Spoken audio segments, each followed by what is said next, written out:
Hare Krishna. Hope you are doing well. Let's get started with this simple looking but adventurous question on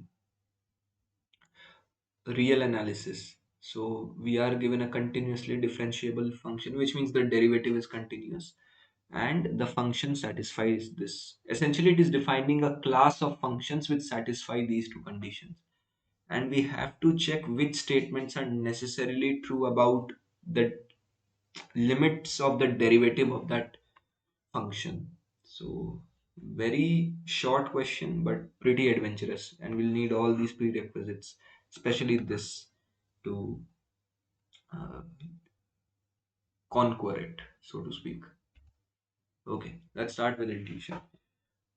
Now, these kind of questions are, we'll also see towards the end of it, but where general questions and specific answer, which usually works to our advantage, doesn't really work. And again, if you don't understand what I mean by general question, specific answer, look at the first video of this series, the intro video of this series. It's crucial to understand that. Now, so the way to go about this is either prove the statement generally or find counter examples. And when we are given these conditions, we can start to think of simple functions like, say, 1 by x. The derivative is 1 by minus x square. It's continuous. This goes to 0. The derivative also goes to 0. But that's just one specific uh, function in this class of functions. Just because the derivative of this function is going to 0, we cannot say for sure whether that would be necessarily true for any kind of function in this. For instance, if we think about this sine x by x, actually sine square x by x, because we need to satisfy this condition as well. Then by chain rule, the derivative would become 2 sine x cos x. This is the formula for sine 2x, by the way, divided by x plus sine square x divided by minus x square. So again, when we look at it, the derivatives goes to 0. Both the terms in the derivative go to 0. But if at the moment of examination, let's say within 1 minute, 1.5 minute max, we are able to come up with such an example that should connect the dots to uh, inspire that if I can tweak my input in sine inside the sine function, maybe in during the chain rule, this denominator can vanish, and that is the motivation. That is how iteratively we can start with this and quickly come to this example where the derivative is such that as x goes to infinity, the derivative doesn't converge anywhere. This portion of the derivative goes to 0, but this portion is purely trigonometric. And sine uh, doesn't, the sine function is just this, right? It keeps on going like this. It will not converge to a particular value. So that is, if we take educated guesses, or if we are lucky, we can come up with a counter example that helps in disproving some of these statements, as we'll shortly see. If not, then best to just move on with the question, leave it if you don't know the general theory.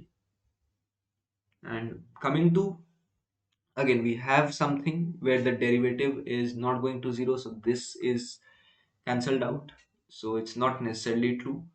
And now what about lim sup and lim inf? Now the intuitive way to understand this is, now we all know that for a sequence which keeps on going, the infimum of the sequence is like the smallest minimum value in that sequence itself if it is finite, and if the sequence is infinite, then it could be a value close to the sequence. But when it comes to lim inf, essentially what it means is at one point you define the tail of the sequence for some n, anything, from xn onwards, xn plus 1, this would be like the tail of the sequence. We take the infimum of that. So let's make it m, because this is what is there in the definition. So this is a particular value, it's going to be one fixed value, and based on this we can have, starting from xm plus 1, xm plus 2, so on and so forth. We can have tail starting from here, tail starting from here, and each of these tails will have an infimum value. So it's like a sequence of infimum values, and we are essentially looking at the limit of that sequence. Similarly for supremum, when we look at the tail here, xm onwards, then xm plus 1 onwards, then xm plus 2 onwards, each of these tails will have a supremum of its own, which will create a sequence of supremums, and we are going to look at the limit of that. And how that connects with this example is that we know that sine function, as x keeps on increasing, x is going, this particular 2x square will hit a value which is very sort of close, not close, actually exactly equal to some multiple of, integer multiple of pi by 2, and this thing would become 1. 2 into 1 is 2, and when we find this particular thing, we can just keep on adding 2 pi to it, so that we make this big enough so that this thing goes to 0. But because 2 pi is the period of the sine function is periodic. After 2 pi, it keeps on hitting the same spots again and again. So once we have a particular value like this, we can just keep on adding 2 pi, and for any for any particular, portion of the real line, no matter how far away, there will always be a particular point where this thing is exactly 2 and this thing is very close to 0. So we have this condition being satisfied, where at least the supremum is always greater than 1. This is 2 and this is something close to 0. So conservatively, 2 minus something close to 0 is definitely greater than 1. That's why I wrote it like this. And because this will hold for all supremums above a particular value, the limit of the supremum will also have to be greater than 1. It cannot be 0. Similarly for limits, if we, instead of pi by 2, we come to some multiple of 3 pi by 2, some integer multiple, we just keep on adding 2 pi after that, and we will always get a big quantity in the real line which takes this part close to minus 2, exactly minus 2, and this thing close to 0. So it's like minus 2 plus something close to 0 is always going to be less than minus 1. So the infimum uh, is always less than minus 1, regardless of the x taken after a particular value big enough. Hence the limit cannot be 0, it has to be less than minus 1. Again, so much of theory or explanation is being given for the sake of understanding, but in examination, the moment you come with this example, you can see that one part is going to 0, the other part keeps on oscillating.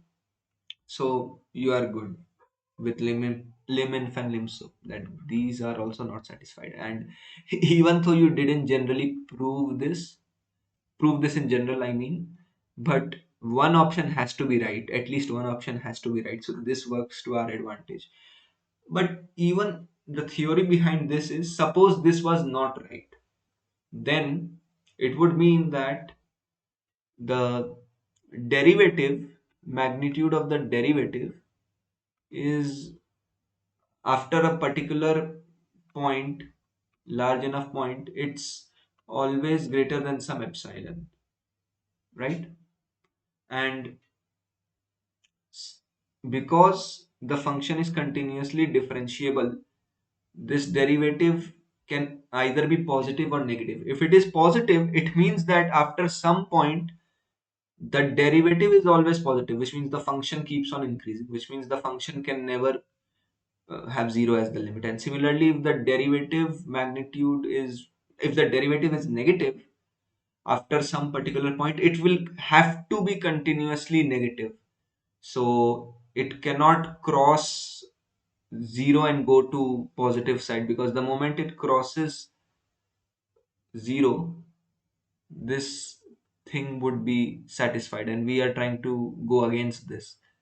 So the function will keep on decreasing, and this cannot be true. So this is why, by proof of contradiction, even this can be refuted. I know, a lot to take in, quite an adventure, but yeah, this is a special case where general question with specific answer won't work, because we are trying to look at statements which are necessarily true. Take care. Hare Krishna.